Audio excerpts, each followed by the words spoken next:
శ్రీమన్నారాయణమూర్తి నారదా మహామునితో తెలిపిన వాక్యం అనేక క్లేశములు అనేక బాధలు పడుతూ ఉన్నారు. ఆ బాధలను చూసి ఈ మానవులకు ఈ కష్టబాధలు ఎట్లు తొలుగుతున్నారని ఆలోచన చేస్తూ విష్ణు లోకంలోకి వెళ్ళలను. ఆ విష్ణు లోకం ఎందలి నిర్మల స్ఫటిక వర్ణములు కలిగిన 4 భుజముల యందు శంకు చక్ర గద పద్మ వనమాలచే అలంకృతుడై ప్రకాశించు ఉండగా ఆ శ్రీమన్నారాయణుని చూచి ఇటు నమస్కారం చేసను. ఓ మహానుభావ, నీవు అతీతమైన రూపం గలవాడవు, మనోవాంఛలకు అతీతమైన రూపం గలవాడవు, సకల కార్యములు నిర్వర్తించి వాడవు.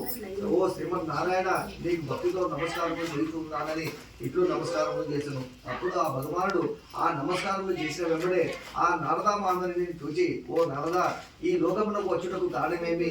నీ మనసులో ఏదో అభిప్రాయం ఉన్నది కదా, ఇప్పుడు నీ భావం ఏమిటి చెప్పుమని అడగగా, అప్పుడు ఆ నారదా మహాముని, ఓ మహానుభావ, ఈ సమస్త లోకంలో తిరుగుతూ వస్తూ ఉన్నాను, కానీ ఈ భూలోకంలో మానవులు అనేక కష్టములు తిరుగుతూ ఉన్నారు, అనేక బాధలు పడుతూ ఉన్నారు.